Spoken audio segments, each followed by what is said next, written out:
think we should leave. I doubt this snowstorm is ever going to stop.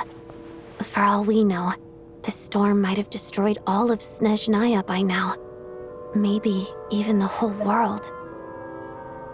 Wait, we finally solved the mystery of the haunted theater today. Maybe let's at least try to enjoy tonight? Fair enough. I don't particularly feel like dying in Chuganov's company anyway. And yet you won't let me die first. Hey, Chuganov, on a serious note, if we do make it out of here, you should close down that factory of yours. A lot of people are freezing thanks to you. Is this really the time to be discussing my factory? All right, fine. I'll shut it down. Doesn't matter to me anymore. Am I hearing things? Or was that a knock at the door?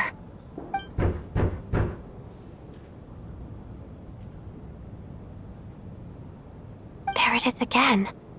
But I don't understand. The snowstorm hasn't stopped, has it? Should we open the door? Is this it? Is this nightmare finally over? If the last few days are anything to go by, I probably shouldn't be getting my hopes up. Whatever lies beyond that door at this moment, it could be something even more terrifying than everything we've been through so far.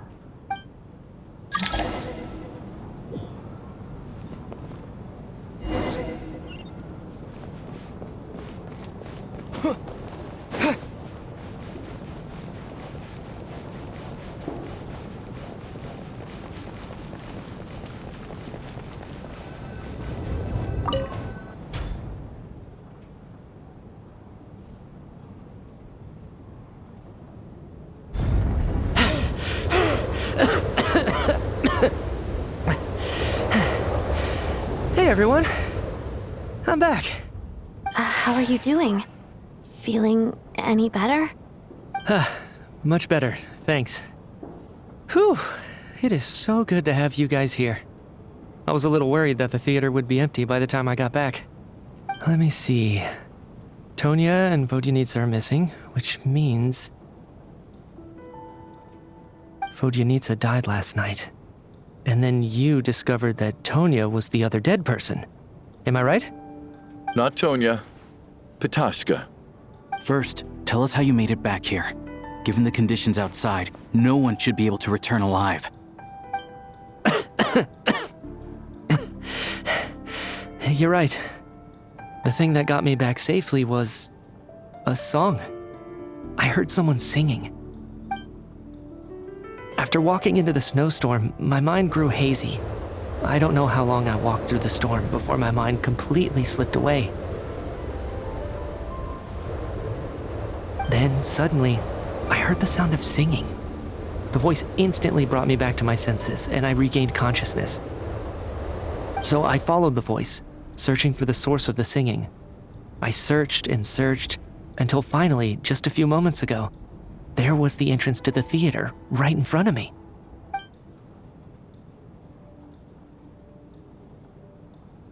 I've actually never performed this song in the theater before, because it has more of a ceremonial purpose for our people. It's not meant for the stage. It means something like, "May those we have lost watch over us, and follow this song back home in the night, so that we might be reunited once more." That must have been Vodyanitsa's Requiem. Who knew it actually worked? That song is meant to guide the souls of the dead. Mitya, that must mean that you... Huh. No kidding. Seemed like I guessed right then. This is what I've been so desperate to tell you about. When I first stepped out of the theater, I was still quite lucid. My memory of it is still pretty intact. I remember the outside world being completely different than what I'd expected. It was like this was a world where only the snowstorm existed. There wasn't a trace of any humans or buildings ever having been there. I don't know how else to describe it, except to say that it just didn't seem like the real world. And as for the Requiem, if I was guided here by Vodyanitsa's song, it can only mean that I must already be dead. And this is my soul, not my body. But I didn't experience a clear moment of death while I was out there. Nor do I feel any different now than before I walked into the snowstorm. You don't seem any different to me either. In fact, this is something I've been wondering about for a while now. If souls aren't physical, shouldn't they lack tangible form? Both Shram and Patoshka were clearly deceased, and yet their souls didn't look or feel like ghosts at all. They were visible, tangible, no different than you or me. This raises a truly terrible thought. Is that really what Mitya is suggesting?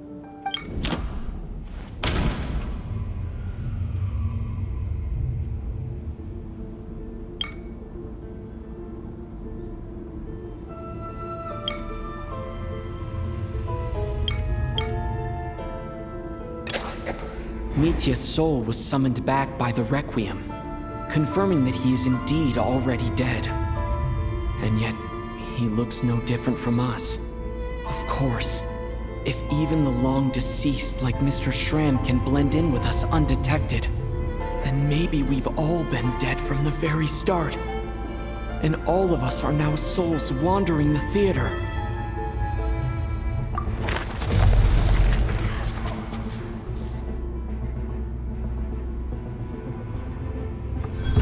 Yes.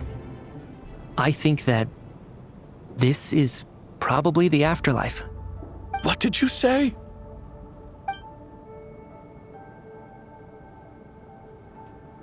You heard me. We died in the theater. All of us did. But due to an obstruction in the theater's ley lines, our souls are trapped here, while an endless, infinite snowstorm rages outside. It's ironic, really. All that time, we were working so hard to figure out who the deceased among us were, when the truth was, we were all deceased. The only difference being some of us died more recently than others. Do you remember that note, "Death is near"? Seems like we misunderstood what it meant after all. Death was nearer than we wanted to think all along. The note simply meant that all of us were already dead. So all our attempts to survive, our search for the deceased, it was all for nothing? Hard to say. At the very least, we helped 2 lost souls find clarity and go to where they belong. The presence of those 2 is probably what caused our souls to be drawn in by the ley lines.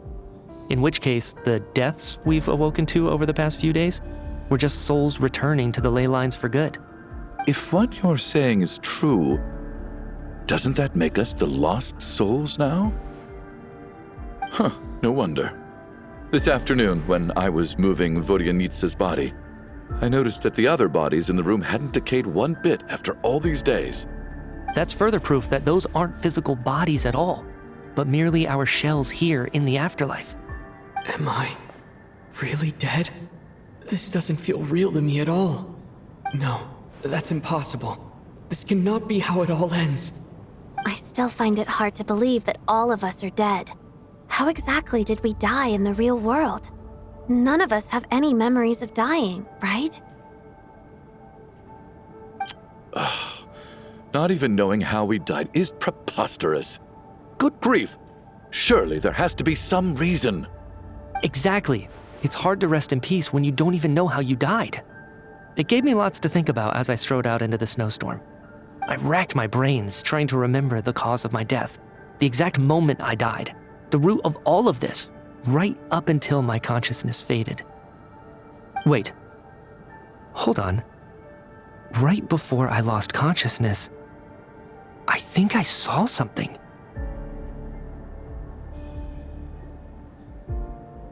I can't remember. And I think I lost my notebook and pen. Mitya, your hand. Is that blood on your fingers? Huh? You're right. There's blood on the fingertips of my right hand. Looks like it's already dried. When did that happen? What the? I guess this was what I saw. I must have desperately drawn it in my own blood right before losing consciousness. What's wrong? Do you recognize the symbol? It's Renova, the ruler of death. Alosha, do you still remember that Snezhnayan folktale you told me about? It was about the Grim Reaper. When someone's about to die, he appears as an incarnation of someone familiar to guide their soul into the afterlife. And as soon as you recognize his face, your life is over. I heard a similar tale when I was little. You think the Grim Reaper in this story refers to the ruler of death you mentioned? That's right. In which case, death is near could also mean that the Grim Reaper is here disguised in a familiar form. Death, the deceased, and the Grim Reaper? So it's a triple entendre.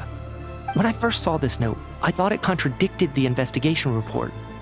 But now it seems like that was the whole intention. So the Grim Reaper deliberately misled us. Then, we started suspecting each other and searched for the deceased while they hid in plain sight. By that logic, the one person most likely to be the Grim Reaper incarnate is...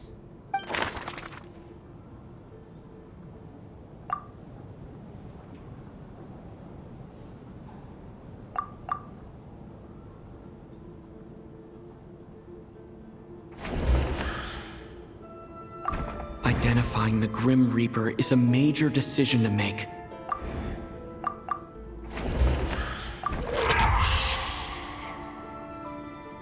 No doubt about it. It's Alosha.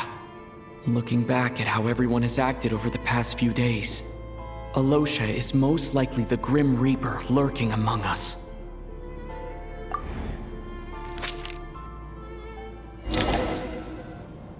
Is it you, Alosha? You were the first to discover the investigation report, and you had plenty of time to slip the note inside to mislead us. So? Surely you can't suspect me based on that alone. What if someone else found the investigation report first, slipped the note inside, and then put it back without telling anyone? There's no denying it. The note could easily have been slipped in much earlier than it was discovered. That's not all. I've also noticed that although on the surface, Valeri, Mitya, and sometimes I were the ones taking charge of the situation. Looking back now, even though you didn't say much, you were always subtly guiding everyone from the sidelines. What do you mean? You were the one who emphasized how dangerous it was outside and insisted we all stay here. It was also you who suggested that we all sleep in the same place. And earlier today, you tried to convince Patashka to stay. I don't understand why, but it was out of character. So, you didn't understand my intentions, and now you're assuming the worst. Seems pretty unreasonable if you ask me. He still won't admit it. Fine. Let's see how he responds to the most damning evidence of all. The biggest question I have right now is, if the Grim Reaper is impersonating Alosha, then where's the real Alosha? When did they switch?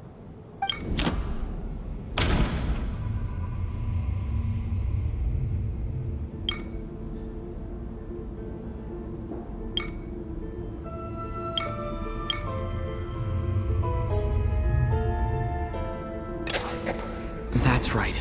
This was the moment.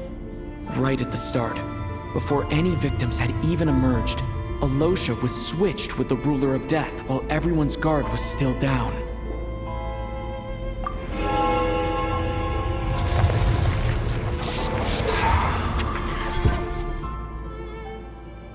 When all this began, right after the performance ended and the snowstorm began to pick up, no one suspected anything unusual. We just assumed we were snowed in. It wasn't until we discovered the bodies the morning after that we realized something out of the ordinary was going on. But it's clear now that the oddities actually started earlier than that, when Dimov walked into the snowstorm and never came back. Right. So Mr. Dimov was the first victim, not Sobolova and Torgov. And if we pinpoint that moment as the beginning of this incident, then one thing becomes clear. Alosha, you are the only person who walked into the snowstorm and came back without the help of Vodyanitsa's Requiem. More precisely, Alosha never came back at all. The one who came back was the Grim Reaper. Not bad. Well, since you've backed me into a corner, I suppose there's no point in keeping up the act anymore.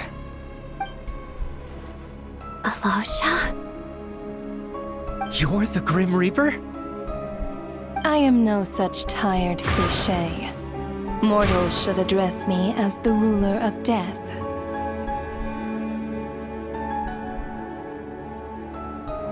Before being wiped out for good, you identified the two deceased, and even sensed my presence.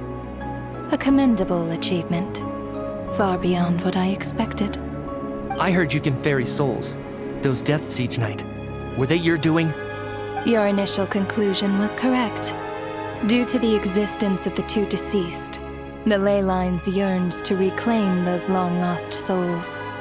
Every night they devoured an equal number of souls to fill the void. This required no intervention from me. Though, of course, ferrying souls is indeed my authority. Here, take a look.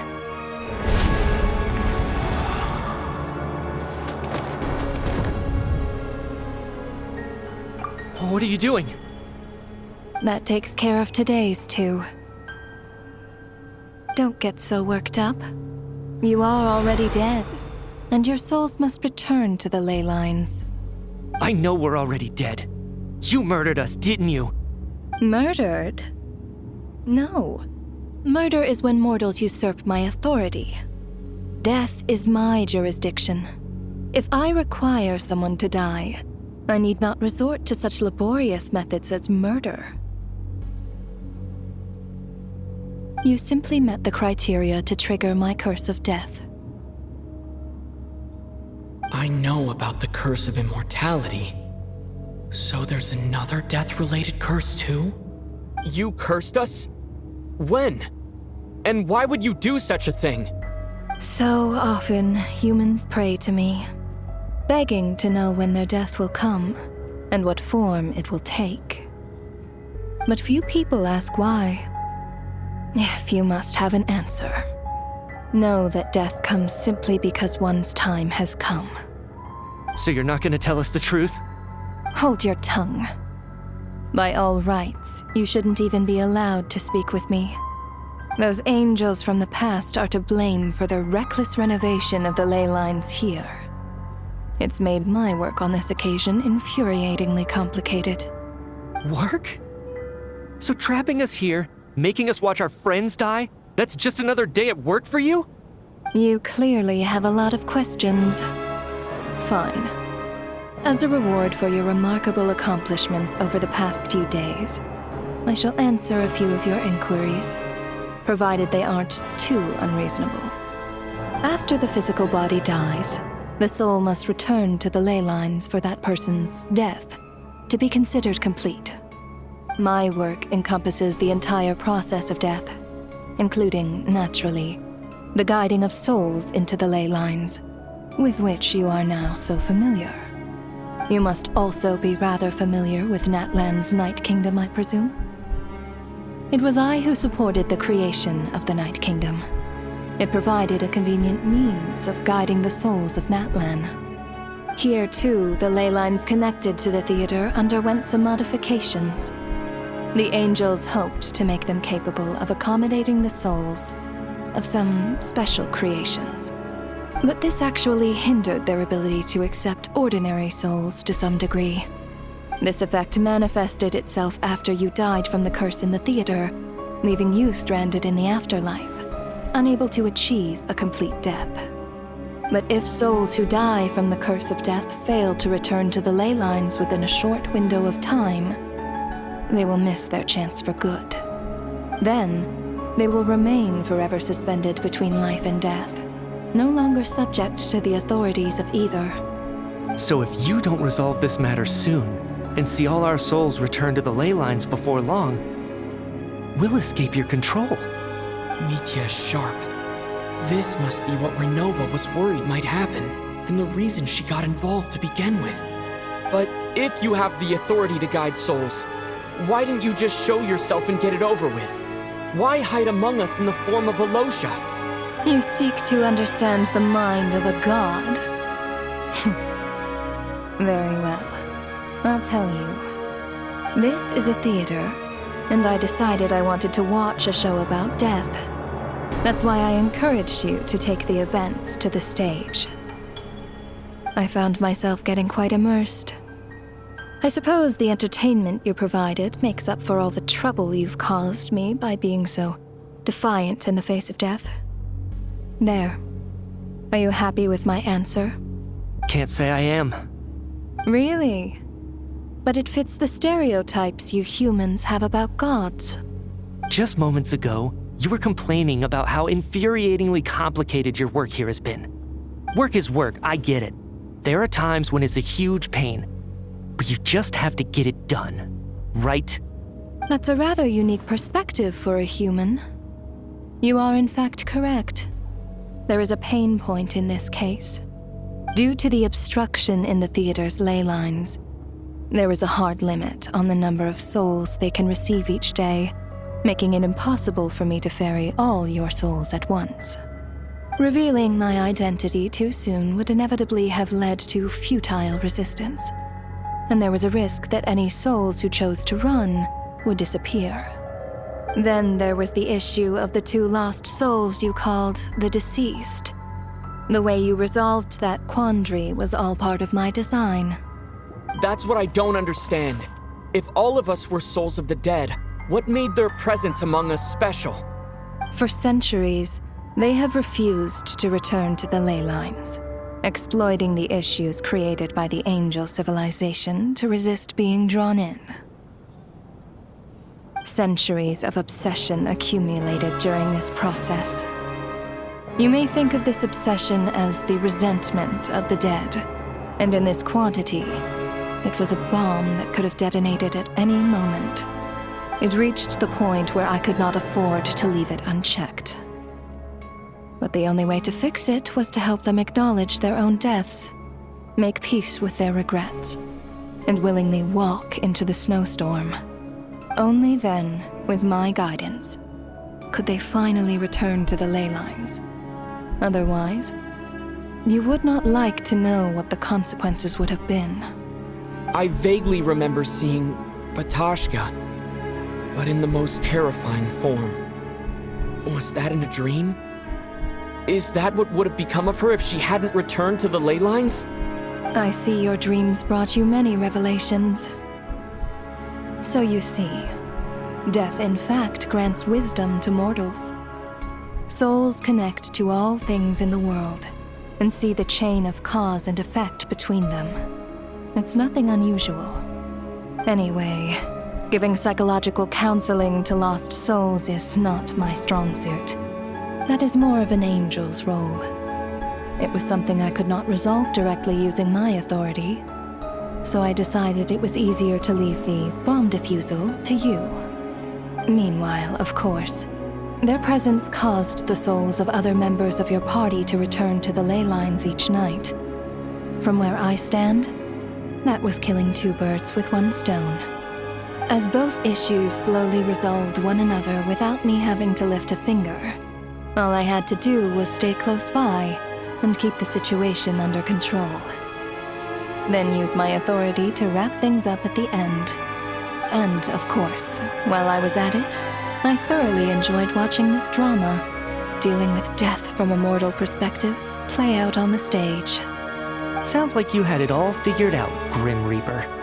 I just did the math. You said there's a hard limit to the number of souls the ley lines here can receive each day. It's 2, isn't it? That much is obvious, even to a fool. It's time to review this whole affair. If the ley lines can only take in 2 people per day, I need to go over the deaths from these past few days again.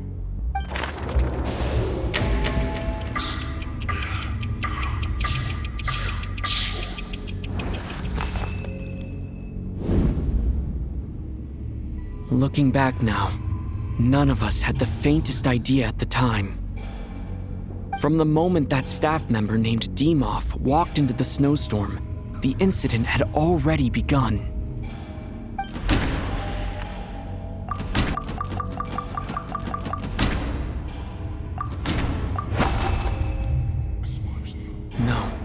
Let me...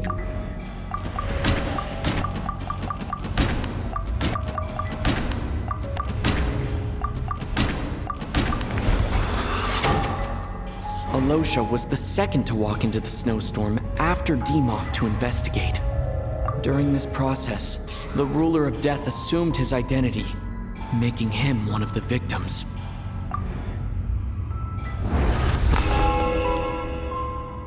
During our first night in the theater, everyone was caught up in the novelty of it all. No one could have expected there would be victims the very next morning. Despite all the confusion, and with the help of hindsight, we finally began to realize that something was amiss with the snowstorm.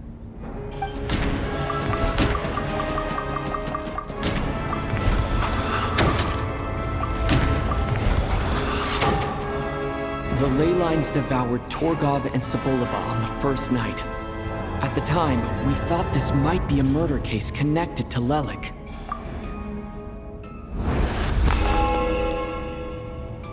Odette and I spoke a lot that night.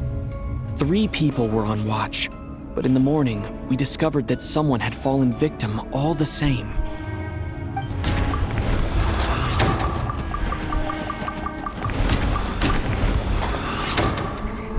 The deaths of Kulish and Rampana caused everyone to stop suspecting Lelik. Unexplainable phenomena occurred one after another, leading Mitya to suspect that we were caught up in a supernatural event.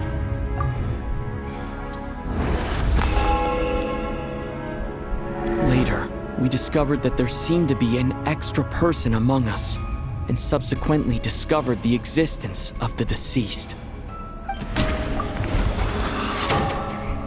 Mr. Schramm realized he was the deceased and walked into the snowstorm to return to the ley lines of his own accord.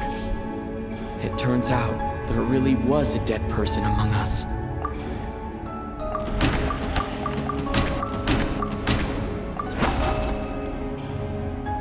No.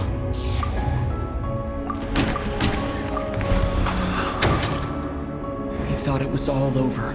But Mr. Valeri's death was a rude awakening for everyone. The ley lines consumed him during the night regardless. A lot happened today. Mr. Valeri's death led us to discover the connection between the number of deceased and the number of victims during the night.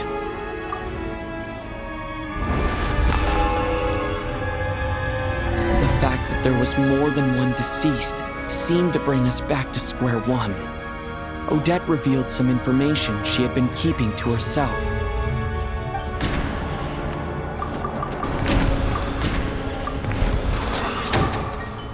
Vodyanitsa was swallowed by the ley lines in her sleep, but the requiem she sang before falling asleep was quite a game changer.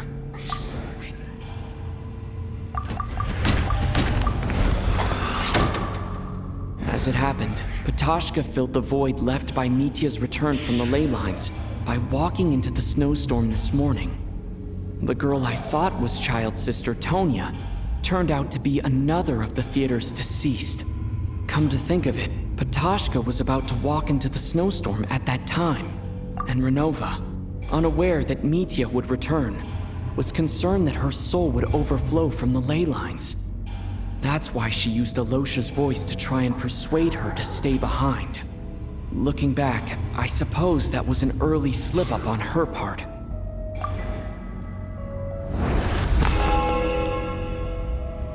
No one could have expected anyone who walked into the snowstorm to return. But just after nightfall, Mitya returned, bringing crucial information with him. Various truths began to surface, including that all of us were already dead and that the ruler of death was here among us.